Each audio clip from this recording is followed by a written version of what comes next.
kasus korupsi dengan jumlah kementerian yang bertambah cukup banyak menjadi 46 atau 48 kementerian. Inilah satu meja The Forum menanti kabinet Prabowo Gibran anti korupsi. Semua ketua umum, semua perwakilan saya katakan, saudara-saudara, jangan menugaskan menteri-menteri yang saudara tunjuk di pemerintah yang akan saya pimpin. Jangan saudara tugaskan untuk cari uang dari APBN, APBD. Itulah pernyataan Presiden terpilih Prabowo Subianto yang meminta semua perwakilan partai politik agar tidak mencari keuntungan dari jabatan apapun yang akan diberikan. Ketua Umum Partai Gerindra itu menyatakan akan bertindak tegas bila partai politik memanfaatkan posisi menteri untuk meraup keuntungan. Ini zaman digital, ini zaman teknologi, ini zaman pengamatan sangat cepat. Jangan coba-coba.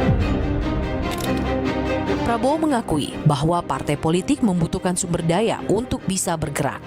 Tapi pendanaan partai politik haruslah diperoleh melalui cara yang tidak bertentangan dengan hukum, apalagi dengan praktik korupsi.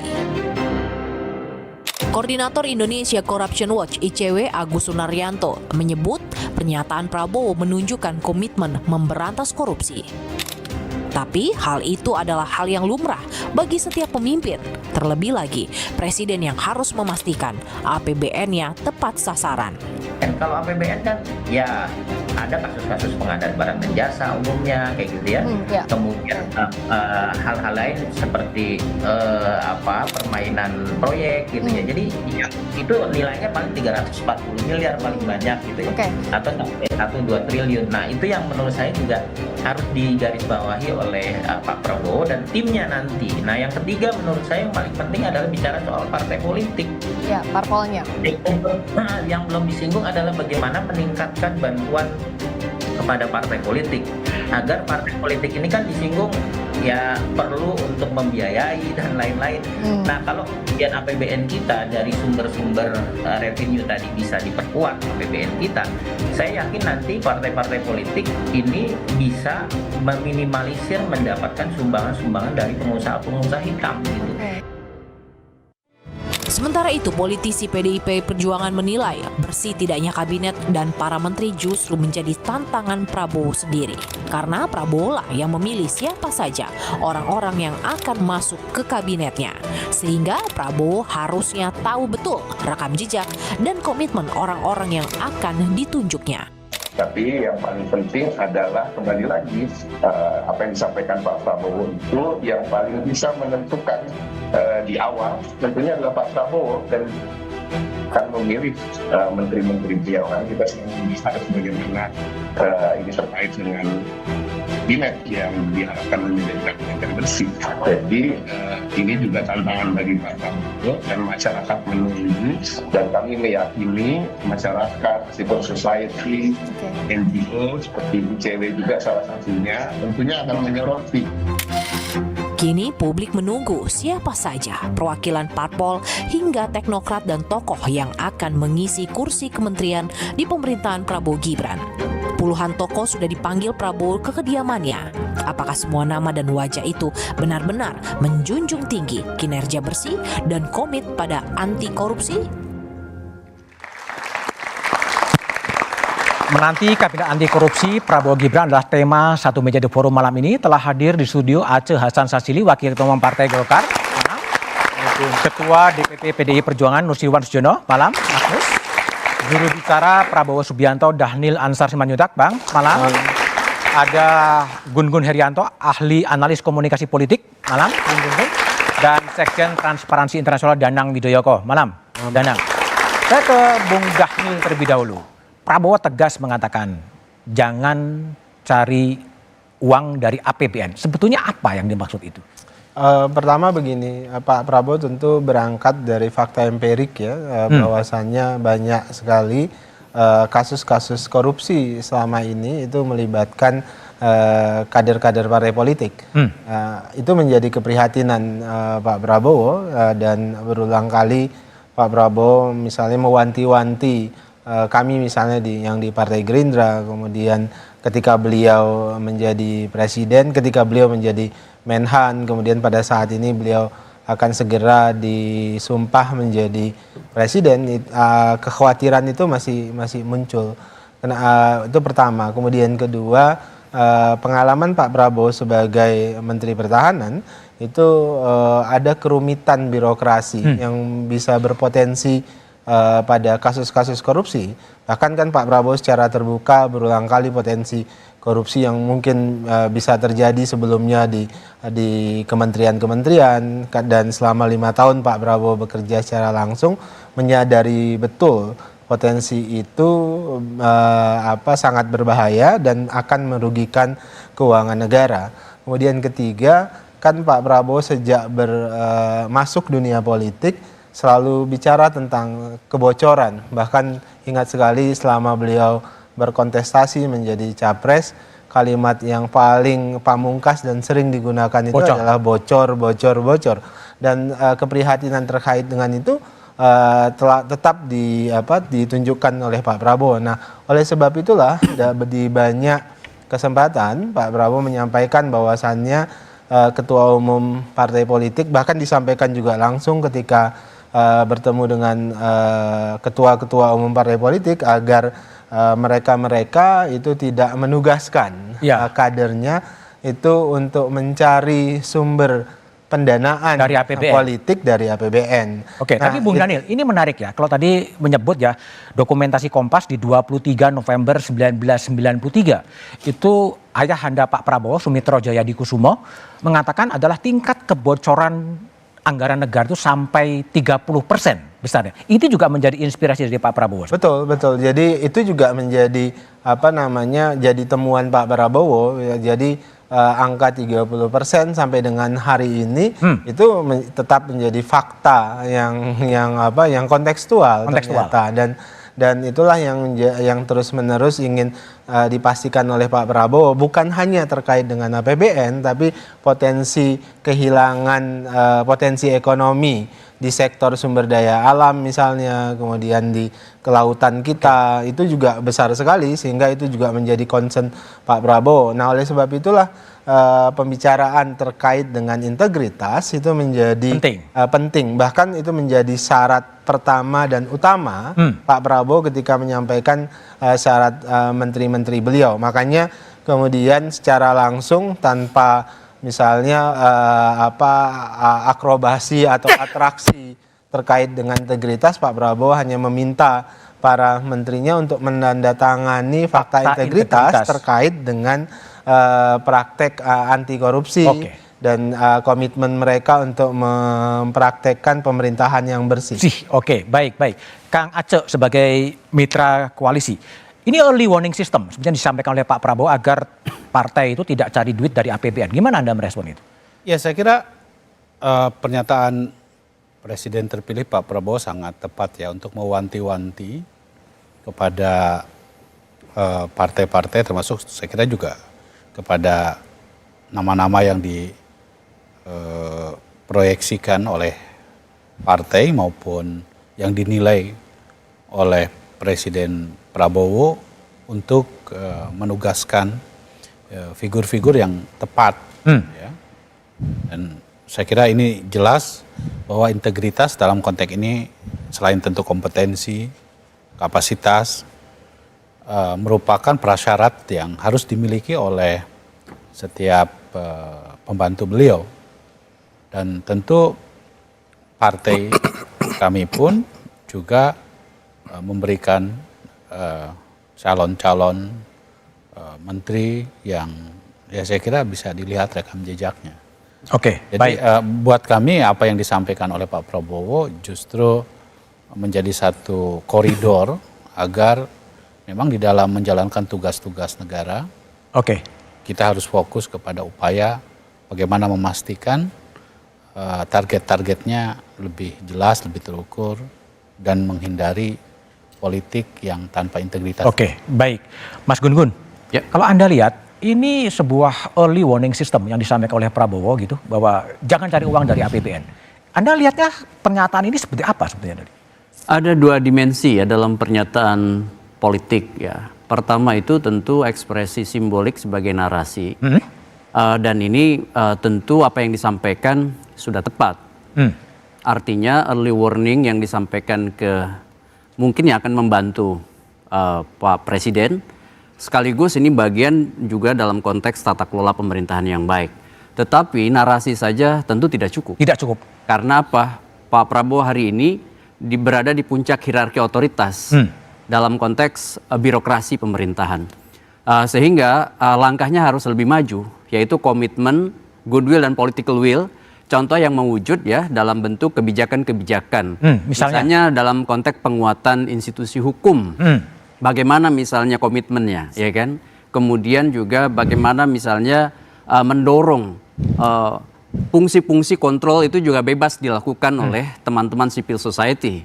Jangan kemudian ketika ada kontrol misalnya itu kemudian resisten. Karena itu akan juga menyelamatkan fungsi keseimbangan politik ya, terutama dari suara yang kerap kali tidak bisa disuarakan. Misalnya tidak bisa disuarakan oleh teman-teman DPR.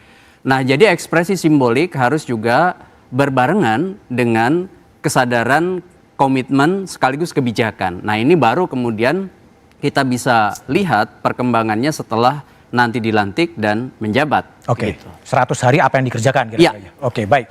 Mas Nusirwan, PDIP melihat ini gagasan early warning system di Pak Prabowo ini mudah, sesuatu yang akan mudah atau susah dilaksanakan sebetulnya?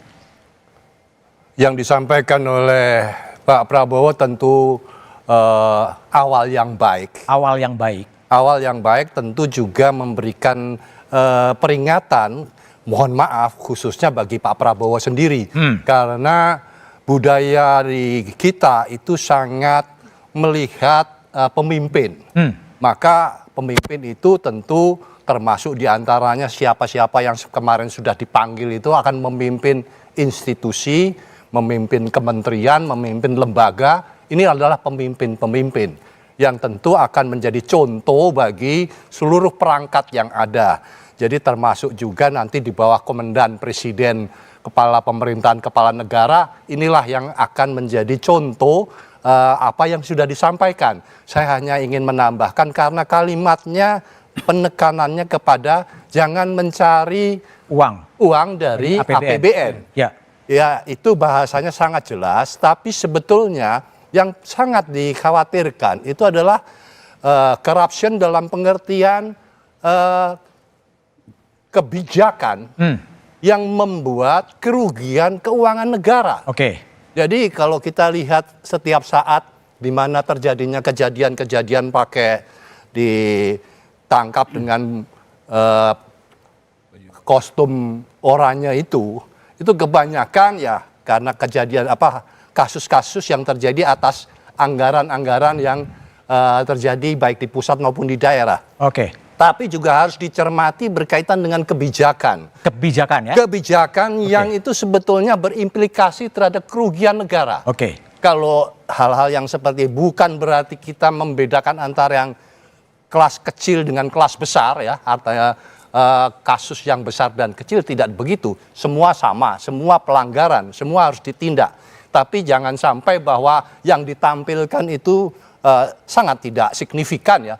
Kita banyak kebijakan-kebijakan di mana berdasarkan konstitusi, sumber daya alam ya. Semua itu dikuasai negara dan itu harus dijaga untuk kesejahteraan rakyat. Kalau kebijakannya itu tidak tepat, tentu ini masuk kategori penyalahgunaan kekuasaan. Danang, Anda sebagai yang Sekjen Transparansi Internasional, niat sudah disampaikan secara terbuka.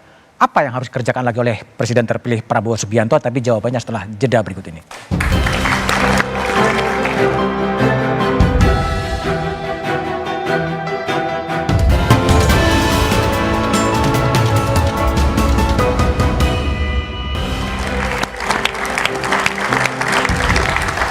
Masih bersama saya Budiman Tanurjo di Satu Meja The Forum. Danang Widoyoko, niat sudah disampaikan. Gimana tahapan untuk mewujudkan niat itu agar betul-betul bisa dicegah terjadinya kebocoran uang itu? Ya, saya kira yang pertama itu mesti didudukkan dulu ya pemahaman beliau tentang korupsi. Yang saya tangkap nih sebetulnya jangan mencari uang dari APBN. Artinya korupsi dilakukan dengan anggaran diambil. Gitu. Ya. Faktanya kan tidak seperti itu. Seperti Pak Nusirwan bilang itu kan tidak seperti uang diambil. Sekarang ini semakin jarang seperti itu. Yang makin banyak ditangkap itu yang tadi pakai rompi oranye itu kan sebetulnya prakteknya dalam bentuk suap. Nah, di balik itu sebetulnya adalah APBN-nya dibelanjakan semuanya. Ada proses tendernya, ada proses pemilihan kontraktornya, penerima konsesi, tetapi kemudian ada kickback-nya, ada suapnya itu. Jadi sebetulnya kalau dipahami bahwa APBN-nya tidak dicuri, nggak dicuri, tapi kemudian kebijakannya, pemilihan kontraktornya, pemilihan penerima konsesinya itu yang kemudian bermasalah gitu. Nah, itu yang saya kira dari situnya. Nah, kemudian yang kedua, bagaimana mengatasi kebocoran dalam bentuk ini, kebijakan yang menyeleweng. Saya kira kita mesti harus memberikan kepercayaan kepada Pak Prabowo ya, karena beliau toh nanti akan diangkat, jadi kita beri kepercayaan, dan salah satu programnya adalah memperkuat auditor pengawasan, dan saya kira itu yang perlu kita tagih janjinya nanti 100 hari 1 tahun. Jadi agar tidak hanya bilang retorika jangan cari uang dari APBN, tapi apa yang dia lakukan. Nah, saya kira Pak Prabowo harus kita ingatkan ada banyak program-programnya dalam janji kampanyenya, terutama salah satunya adalah memperkuat peran auditor. Itu apa, Danang? Memperkuat aparat penegak hukum itu konkretnya apa? Nah, salah satu janji beliau itu kan sebetulnya menambah anggaran untuk pemberantasan korupsi. Barangkali agak ada beberapa jargon yang bombastis ya, seperti misalnya mengejar sampai ke Antartika. Saya nggak tahu, Antartika kan adanya penguin ya. Kalau mengejar koruptor bukan di situ gitu ya. Nah, artinya sebetulnya yang diperkuat adalah seperti apa deteksinya gitu, dalam konteks ini auditor. Seperti apa deteksinya, dan kemudian ada janji lain misalnya memperkuat atau menambah anggaran untuk penegakan hukum, memperkuat KPK misalnya. Nah, ini belum sampai ke situ nih. Ini baru sampai kemudian jangan curi uang dari APBN, jangan curi APBN gitu ya. Tapi kemudian apanya ini masih belum kelihatan gitu ya. Oke, Bung Daniel bisa menjelaskan nggak langkah selanjutnya setelah tidak mencuri uang dari APBN itu? Pertama tentu komitmen Pak Prabowo ingin memperkuat lembaga hukum. Lembaga hukum ya, mulai dari kejaksaan, kemudian kepolisian dan KPK. Dan kemudian tentu sebagai tindakan preventif ya langkah Pak Prabowo salah satunya adalah memperbaiki fungsi-fungsi audit internal, BPKP sebagai auditor internal, yang kemudian BPK sebagai auditor eksternal, pun demikian dengan auditor yang melekat yang namanya inspektorat. Nah, itu penguatan terhadap kelembagaan lembaga-lembaga pemeriksa ini itu harus dilakukan. Nah, kemudian salah satu yang menjadi concern Pak Prabowo, dan ini menjadi hipotesis Pak Prabowo selama ini, yaitu kita harus membangun sistem reward and punishment. Reward dalam konteks ini adalah para hakim, para penegak hukum yang bekerja baik, agaknya kesejahteraannya harus kemudian ditingkatkan. Itu sebagai bentuk rewardnya. Nah, tapi ketika diberikan reward, diberikan insentif peningkatan kesejahteraan, itu harus dibarengi dengan kebijakan disinsentif. Kebijakan disinsentifnya apa? Maka ketika ada aparatur hukum yang berkhianat terhadap tugas dan fungsinya tersebut, maka kebijakan disinsentif melalui penegakan hukum yang tegas itu harus dirancang. Nah, langkah-langkah itu sedang dilakukan oleh Pak Prabowo, misalnya mulai dari peningkatan gaji hakim, dan nanti akan secara perlahan menyeluruh ke semua penegak hukum. Tapi jangan lupa, jangan terbuai, jangan seolah-olah kemudian peningkatan kesejahteraan, kemudian mereka abai tetap melakukan praktek-praktek moral hazard atau korupsi atau penyalahgunaan wewenang dan sebagainya. Maka akan ada yang disebut dengan disinsentif atau punishment yang tegas. Nah, itu tentu kita butuh pembicaraan yang panjang dengan teman-teman DPR terkait. Dengan teman-teman DPR. Kang Aceh, tadi Bung Daniel mengatakan salah satunya adalah perkuatan KPK. Menurut pandangan Anda sebagai Wakil Ketua Umum Partai Golkar, apakah saatnya kemudian Pak Prabowo sebagai Presiden kemudian mengembalikan KPK pada fungsi yang orisinal? Iya, gini, salah satu hal yang harus kita tegaskan adalah bahwa penguatan lembaga-lembaga penegak hukum sebagaimana komitmen kita untuk terus bagaimana yang namanya APH ya, itu harus diperkuat. Kepolisian, kejaksaan ya. Dan tentu dalam konteks ini juga KPK juga penting. Nah, gimana memperkuat KPK itu? salah satu memperkuat, kan sekarang sebetulnya kalau dari aspek kelembagaan ya, KPK telah memiliki wewenang untuk melakukan penindakan, penyelidikan terhadap berbagai kasus-kasus korupsi. Oke. Tinggal kan sekarang secara efektif itu bisa dilakukan oleh lembaga ini. Gitu. Oke, baik. Pak Nus, dari pandangan PDI Perjuangan, gimana mewujudkan tadi perkuatan lembaga hukum yang setelah Pak Prabowo mengatakan jangan curi uang dari APBN, terus perkuatan ini konkretnya akan seperti apa kalau perspektifnya Pak Nusirwan?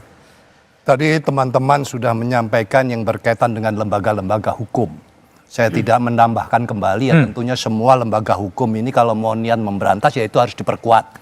Itu tentu, apapun alasannya itu harus diperkuat. Saya menambahkan satu yang berkaitan dengan terjadinya deviasi kewenangan yang menyebabkan adanya corruption ini. Itu adalah bahwa selama ini tidak pernah dengan baik adanya sebuah perjalanan program kerja yang bersamaan dengan program itu tentu ada pembiayaan yang disebut apakah itu APBN ataupun dengan pembiayaan yang lain, tapi ada program. Oke. Ini yang dari hulu ke hilir tidak pernah secara lengkap, secara baik disusun dengan terintegrasi. Maksudnya adalah tentu harus ada perencanaan yang lengkap, yang seharusnya itu nilainya berapa atau yang benar, sehingga jangan sampai muncul seperti tadi yang diterangkan bahwa terjadinya kebocoran sampai 30%. Itu tahun 93 itu. Ini pasti dari hulu ke hilirnya terhadap setiap program itu ada yang tidak beres, ada yang tidak benar. Nah inilah sebetulnya kalau niat baik yang disampaikan oleh Pak Prabowo berkaitan dengan korupsi, saya berharap di samping lembaga-lembaga hukum, tapi juga yang berkaitan dengan pemrograman ini. Pemrograman rencana pembangunan ya? Rencana pembangunan ini yang benar, artinya yang lengkap dari hulu ke hilir untuk setiap sektor. Karena disinilah letaknya ketidakefisienan, pemborosan dan macam-macam terjadi. Yang mungkin bahwa kalau sekarang sekitar berapa APBN kita? 3.200. Mungkin dengan sekian program yang seharusnya pembiayaan tidak demikian, tidak sebesar ini. Nah, maka ya kalau mau memberantas jangan separuh-separuh lah. Jangan separuh-separuh. Secara lengkap, secara utuh kita melihatnya ada problem apa sebetulnya di dalam membangun negeri ini. Baik, demikian. Bung Gun-Gun, saya ingin lebih konkret. Anda mewakili analisis kebijakan publik atau civil society. Misalnya perkuatan KPK, mau diapain KPK ini? Apakah ada aspirasi kembalikan kepada KPK yang lama dulu sebelum direvisi? Atau RUU perampasan aset yang tertunda-tunda? Lebih konkret, lebih maju daripada sekadar narasi. Gimana Anda lihat? Iya, memang kemarin salah satu titik balik ya, KPK itu pada saat menjadi bagian dari ranah eksekutif. Harusnya kemudian KPK memang tetap menjadi independen regulatory body. Dan itu saya sangat setuju bahwa ketika KPK itu kemudian tidak banyak cawe-cawe, terutama dari sisi eksekutif, itu akan menguatkan KPK. Belum lagi misal beberapa kewenangan yang ada yang kemudian kemarin itu sempat menjadi bermasalah ketika ada revisi Undang-Undang KPK. Nah, hal-hal yang elementer dalam konteks pemberantasan korupsi menurut saya memang perlu banyak hal yang ditinjau di hasil revisi Undang-Undang KPK beberapa waktu lalu itu. Mas Budiman, saya melihat ada beberapa catatan dari sisi politik ya, bukan hanya semata-mata soal KPK, tapi bicara soal penguatan peran ya, terutama untuk pemberantasan korupsi ke depan. Pertama yang harus diwaspadai itu adalah tendensi mayoritarian dalam landscape politik Indonesia. Berbahaya. Kenapa? ini perlu disampaikan karena ini salah satu titik krusial. Ketika misalnya apa saja bisa disahkan atas nama mayoritas, sekalipun misalnya publik tidak menghendaki, itu yang kemudian kerap kali menjadi pintu awal. Contoh misalnya waktu kemarin revisi Undang-Undang KPK, tentu menjadi catatan tersendiri. Highly fragmented multi-party system di Indonesia yang kemudian membuat bangunan koalisi menjadi koalisi besar pada saat pembentukan pemerintahan, salah satu yang harus diwaspadai adalah ekses negatif pada saat apapun bisa diputuskan atas nama pengawasan suara ya. terbanyak. Oke, pengawasan. Jadi problemnya adalah bagaimana mengawasi kabinet Prabowo yang cukup banyak. Kita bahas setelah jeda berikut ini.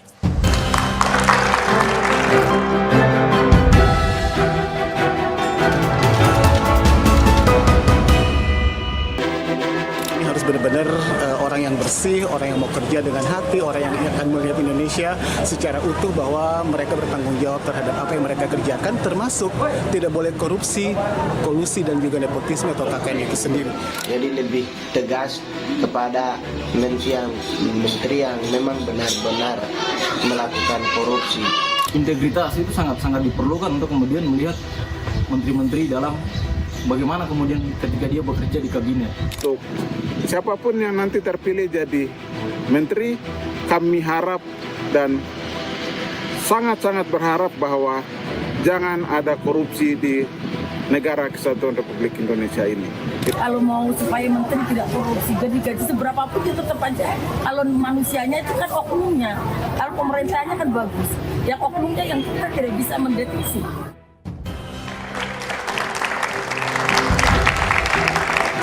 Itulah suara publik ya, jangan ada korupsi di negeri ini. Kang Aceh, dengan kabinet yang besar, gimana mengawasi dan mencegah terjadinya korupsi itu? Ya saya kira memang yang harus dilakukan adalah membuat sistem yang tidak memungkinkan terjadinya korupsi. Misalnya? Salah satunya saya kira penguatan sistem pengawasan internal yang harus lebih ketat. Yang kedua, ya tentu pengawasan secara eksternal melalui lembaga-lembaga penegakan hukum yang seperti kita diskusikan tadi. Dan yang paling penting juga adalah bagaimana memastikan civil society dibiarkan untuk melakukan pengawasan secara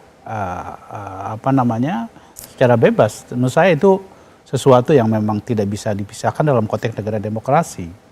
Jadi ya kita bisa buktikan nanti dalam proses pemerintahan yang akan datang, komitmen Presiden Prabowo ya menunjukkan apa yang disampaikan oleh beliau, dan saya berkeyakinan bahwa dengan kepemimpinan beliau yang memiliki ketegasan, beliau akan lebih punya wibawa secara politik untuk bisa menunjukkan dan melakukan pencegahan, dan juga tentu tadi dari aspek kelembagaan dari hulu sampai hilir soal penegakan pemberantasan korupsi ini bisa ditegakkan. Baik. Danang Widoyoko, apa saran Anda sebagai aktivis anti korupsi agar gagasan tadi publik mengatakan jangan sampai terjadi korupsi di negeri ini? Ya, saya kira sebelum ini kita mesti mendudukkan persoalan lebih real lagi supaya tidak mengawang-awang ya. Jadi ada persoalan-persoalan struktural yang membuat keinginan Pak Prabowo itu nggak jalan. Pertama, APBN itu terbatas. Dan semua program Pak Prabowo ini spending semuanya. Ini kan seperti makan siang bergizi, gaji naik, penghasilan naik buat aparat penegak hukum. Nanti duitnya dari mana? Itu jadi pertanyaan. Kemudian yang kedua, tadi sudah disinggung, koalisi yang gemuk. Ini kan sebenarnya refleksi dalam studi ilmu politik disebut sebetulnya ini politik kartel. Jadi partai politik itu hanya berkompetisi saat pemilu. Setelah pemilu memilih bergabung ke pemerintahan. Mengapa? Ya karena sumber duitnya di situ. Nah kita nggak melihat sebetulnya program realnya apa. Bukan cuma jangan mencuri uang, tapi bagaimana mengatasi pendanaan politik. Menurut Anda? Oleh karena itu kemudian saya kira ini sangat relevan, sangat penting. Pertama, Pak Prabowo harus menyelesaikan yang tidak sanggup diselesaikan Pak Jokowi, yaitu membenahi soal pendanaan politik.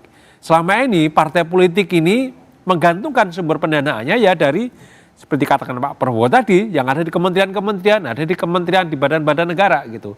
Oleh karena itu kemudian harus ada subsidi yang memadai bagi partai politik, tetapi saat yang sama harus diimbangi dengan akuntabilitas. Nah selama ini macet nih, partainya juga enggan disubsidi karena mereka udah tahu dapat sumber-sumber yang lain yang lebih besar dan tanpa pertanggungjawaban. Kemudian di antara kementerian lembaga jalan sendiri-sendiri gitu. Padahal usulan ini sudah banyak diusung oleh KPK, Bappenas, tapi nggak pernah ada kemajuan. Saya kira ini PR penting bagi Pak Prabowo. Pendanaan Partai Politik, Gun, bisa nggak ditambah lagi usul yang lebih konkret dari gagasan Pak Prabowo untuk korupsi itu? Iya, menurut saya punishment terhadap mereka yang membantu presiden. Kenapa? Karena misalnya di era Pak Jokowi kan ada 6 menteri yang kena kasus, ya kan? Dan itu menurut saya harus jelas tegas bahwa jika misalnya terlibat dalam kasus korupsi, maka ada sanksi yang bukan hanya bagi individu yang melanggar, tapi juga bagi partai yang mendistribusikannya, gitu. Itu kan konkret menurut saya. Kenapa? Karena distribusi dan alokasi orang itu akan sangat menentukan proses politik sekaligus komitmen pemberantasan anti korupsi ke depan. Bung Daniel, tadi ada 2 usulan, pendanaan partai politik dan sanksi bagi partai politik yang menterinya korup. Ya, pertama dari sisi pendanaan partai politik kan itu memang komitmen Pak Prabowo sejak awal. Jadi di visi misi Prabowo Gibran juga itu menjadi bagian yang disampaikan oleh Pak Prabowo, bahwasannya pendanaan partai politik itu perlu dilakukan dan tentu segera dibahas dengan teman-teman DPR nantinya. Kemudian terkait dengan sanksi, nah ini tadi saya sebutkan di awal, kita membangun reward, tapi kemudian kita juga membangun punishment, termasuk terkait dengan pendanaan partai politik. Ya, jadi kalau pendanaan partai politik itu tidak disertai dengan kebijakan disinsentif atau punishment, itu juga akan punya dampak yang buruk. Nah, oleh sebab itulah sejak awal ketika diskusi tentang reward and punishment ini, itu selalu menjadi frame pikirnya Pak Prabowo. Ini kita naikkan gaji hakim, penegak hukum, segala macam, tapi jangan sampai kemudian itu kontraproduktif ternyata, karena tidak disertai dengan rancang bangun punishment terhadap mereka yang melakukan pelanggaran, korupsi, moral hajat, dan sebagainya. Baik, Pak Nus, saya nggak tahu PDIP ini berada di dalam atau berada di luar ya. Tetapi menurut Pak Nus, sebenarnya gimana agar gagasan Pak Prabowo bisa terwujud? Apa selain pendanaan partai politik, reward and punishment, apalagi yang perlu dikerjakan oleh Pak Prabowo dalam 100 hari nanti menjadi presiden misalnya? Harapannya tentu di samping diucapkan, tapi tentu ada langkah-langkah konkret yang itu bisa terbaca. Saya tadi sudah awal mengatakan bahwa di negeri kita itu melihat pemimpin, Pak. Ya. Pemimpinnya seperti apa? Jadi kalau kembali kepada pertanyaannya Mas Budiman, mau bagaimana? Kami bersama-sama akan melihat apa yang akan dilakukan secara konkret. Apa saja yang kita bahas pada malam hari ini tentu ada tindakan yang nyata, yang terwujud. Baik itu menyangkut penguatan lembaga hukum, meningkatan kesejahteraan aparatur dan sebagainya berkaitan dengan program dan sebagainya. Nanti kita akan lihat. Jadi penglihatan itu lebih penting dalam wujud, dalam praktek untuk memperkuat apa yang sudah disampaikan beliau berkaitan jangan melakukan ini, jangan melakukan ini. Nah, tentu kita akan sama-sama akan melihat. Harapannya tentu sesuatu hal yang baik ini tentu kita akan dukung. Itu sudah pasti. Baik. Sehingga siapapun yang menjabat itu kita tidak ada pikiran tidak mendukung. Nah, hanya semua sekali lagi kembali kepada kita semua pemimpin-pemimpin ini yang baik Kang Aceh dan sebagainya itu adalah memberikan contoh bahwa apa yang dilakukannya itu memang untuk penegakan hukum dan memberantas korupsi. Baik. Apa yang akan ditampilkan publik dalam 100 hari pemerintahan Presiden Prabowo Subianto untuk memberantas korupsi? Kita bahas setelah jeda berikut ini.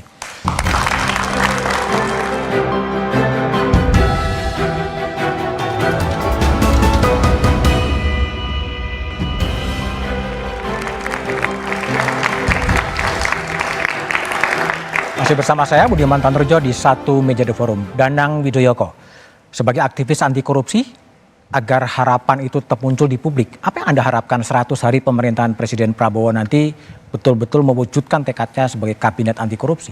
Ya, pertama kalau merujuk kepada visi misi ada disebut revitalisasi pengawasan internal gitu. Jadi mesti real karena banyak teman-teman pengawas ini seperti BPKP atau inspektorat ini kan seperti pengawas tapi tidak punya taring. Karena mereka malah takut dengan yang diawasi, takut karirnya segala macam. Mesti ada kebijakan real bagaimana soal independensi inspektorat BPKP untuk melakukan pengawasan. Kemudian yang kedua, di visi misi juga dikatakan mendukung penegak hukum, bukan cuma soal penghasilannya, tetapi juga tidak melakukan intervensi. Ini penting ini.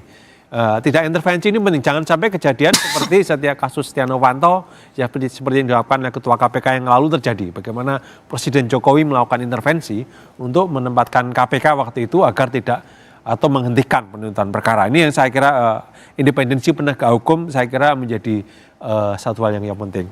Kemudian yang berikutnya menurut saya yang penting juga tadi seperti disinggung adalah soal pendanaan politik. Jadi APBN kita ini mampu, nilainya tidak seberapa dibandingkan APBN kita, tetapi daya rusaknya nih karena korupsi politik ini kan sumber segala praktek korupsi yang lain gitu kan. Akarnya dari situ ini. Sepanjang itu tidak diselesaikan itu akan pasti memicu banyak praktek korupsi yang lain seperti praktek korupsi suap dalam jabatan atau kemudian bahkan korupsi ekspor impor. Hampir semua kebijakan Pak Prabowo nggak akan jalan kalau kemudian soal korupsi, soal pendanaan politik tidak dibenahi. Oke, baik, Kang Aceh Hasan. Apa sebagai mitra koalisi yang kira-kira harus segera diwujudkan agar publik ini punya harapan bahwa anti korupsi ini betul-betul akan nyata dalam kabinet Pak Prabowo nanti? Ya, tentu kami tidak mau bertaruh juga dengan target untuk mencapai cita-cita bernegara lah gitu. Normatifnya seperti begitu. Pertaruhan itu tentu harus ditunjukkan dengan bagaimana ya pemerintahan ini harus bersih. Karena pengalaman di negara manapun ya, tidak ada negara yang berhasil kalau negara tersebut korup. Nah, soal sistem, kita telah memiliki sistem tersebut.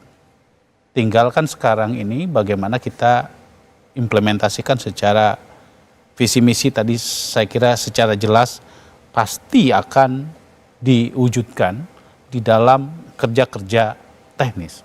Memastikan supaya misalnya tentang bagaimana sistem pengawasan internal diperkuat, sistem pengawasan eksternal diperkuat, penguatan penegak hukum harus menjadi komitmen bagi pemerintahan yang nanti akan dipimpin oleh Presiden Prabowo. Nah, tinggal sekarang bagaimana juga publik bersama-sama mengawasi kinerja dari baik pemerintahan maupun penegak hukum itu sendiri.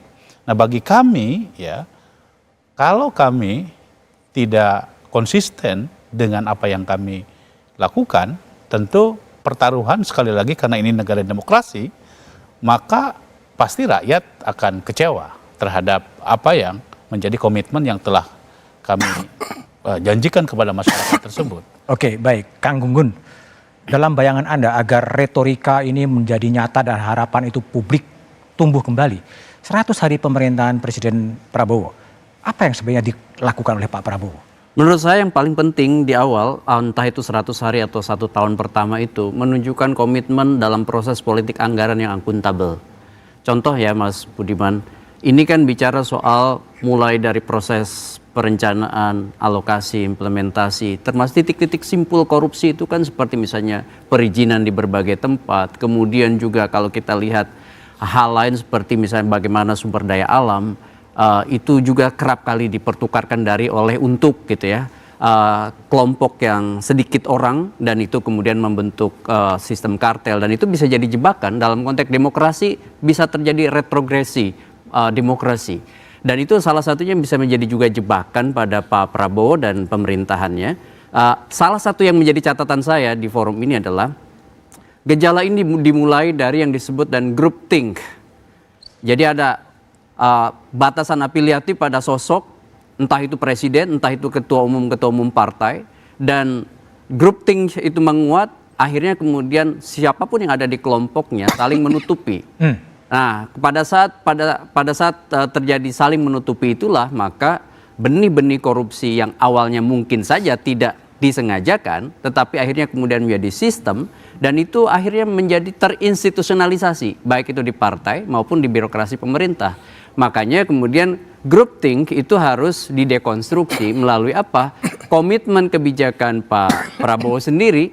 Contoh misalnya di kabinet yang saya yakin ini jumlahnya akan banyak sekali, ya, menterinya banyak, wamennya banyak, kepala lembaga atau badannya banyak. Nah, tinggal sekarang apakah hanya kuantitas, apakah juga kemudian dibarengi ya dengan kualitas kontrol terhadap sebaran orang dan nomenklatur baru yang itu tentu saja membutuhkan kontrol internal dan eksternal tadi, sehingga kemudian kita mulai dari komitmen di awal-awal. Kenapa? Ini akan menyangkut yang disebut dan public trust. Dan public trust itu menjadi modal sosial bagi apapun yang akan dilakukan oleh Pak Prabowo di kemudian hari. Oke, Pak Nus, apa 100 hari kira-kira dibayangkan oleh PDIP agar komitmen ini betul-betul mewujud dan tercipta betul kabinet yang anti korupsi? Kebetulan memasuki 2025, rekan-rekan semua tentu sangat paham terjadinya kondisi ekonomi makro yang tidak begitu membuat nyaman di dalam membangun. Ini sebetulnya saatnya untuk melakukan recovery secara total, sehingga penyadaran soal memberantas korupsi inilah saatnya untuk kembali merecovery. Maksudnya adalah telah terjadi kerusakan struktural yang parah sebetulnya. Yang ini sebetulnya kita baru menikmatinya, akibatnya ya pada saat kondisi sekarang-sekarang ini. Apa bentuknya? Munculnya ketidakpercayaan terhadap negeri kita sendiri. Kira-kira kalau mau investasi di Indonesia itu tingkat kesulitannya atau efisiensinya seperti apa? Ini membuat berat lagi. Sehingga sebetulnya apa yang disampaikan oleh Pak Prabowo menurut saya sudah tepat saatnya. Sekarang mengingatkan dan sekarang kembali lagi untuk membuktikan apa yang disampaikan tersebut bisa segera memunculkan sebuah kepercayaan itu tadi. Oke, baik. Ini jadi itu sebetulnya harapannya 100 hari ya segera tampak itu. Oh, ini memang sungguh-sungguh. Hanya yang terakhir kami mohon, karena juga jangan sampai memberantas itu juga menjadi alat politik. Nah, ini alat politik ya? Ya, karena jangan sampai bahwa nanti Pak Daniel sepertinya kok kayaknya terkait dengan hal kasus apa. Alat Daniel politik yang benar ya, nanti kalau tidak, nah ini berarti penekanan-penekanan seperti ini yang membuat langkah-langkah menjadi alat politik tersendera ini juga menjadi Bung Daniel, jadi gimana menanggapi respon-respon itu? Saya mau mulai dari pendekatan Pak Prabowo belakangan ini sering mengendos dua buku.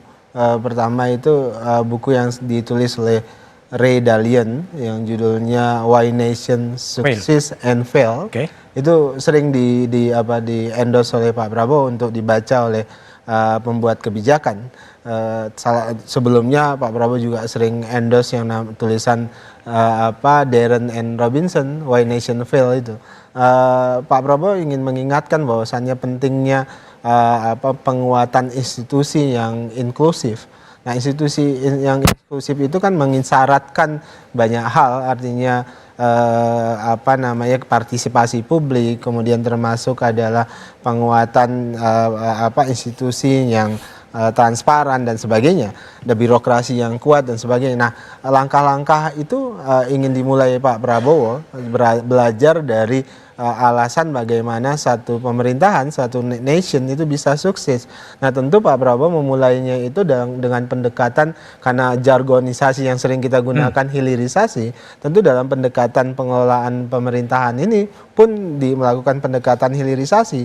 Dari sisi hulu, tentu dari sisi hulu ini pemberantasan korupsi dari sisi hulu ini penting sekali. Misalnya kan kalau tadi Mas Danang sebutkan ada korupsi yang selama ini jarang terjadi dan itu sangat tradisional kan korupsi-korupsi di APBN, tapi sebenarnya korupsi yang advantage itu adalah di sosok hulu, terutama di sisi penerimaan. Nah, penguatan dan pengawasan potensi korupsi di sisi hulu ini itu harus dan akan segera dilakukan. Baru sampai kemudian dari sisi hilir tentu APBN-nya itu sendiri, dari sisi spending dan macam-macam. Nah, itu perlu dilakukan Pak Prabowo. Namun di sisi lain Pak Prabowo juga dihadapkan dengan dilema kondisi geopolitik dan geostrategis yang tidak mudah di luar.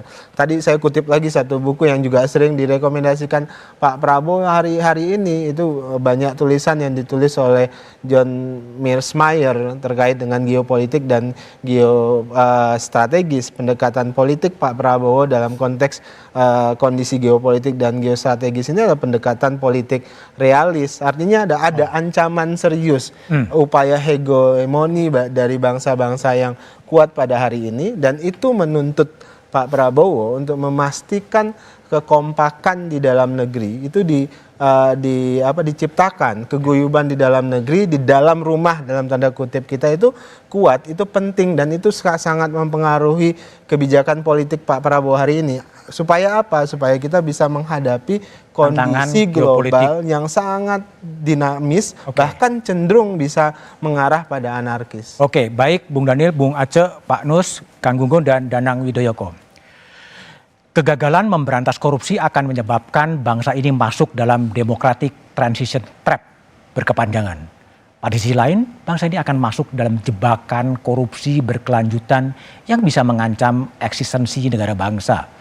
Korupsi adalah perampasan keji karena ia merampok hak fakir miskin. Korupsi mengosongkan isi piring mereka yang kelaparan. Komitmen Prabowo memberantas korupsi patut didukung. Demikian Satu Meja The Forum malam ini. Sampai jumpa pekan depan. Selamat malam dan terima kasih.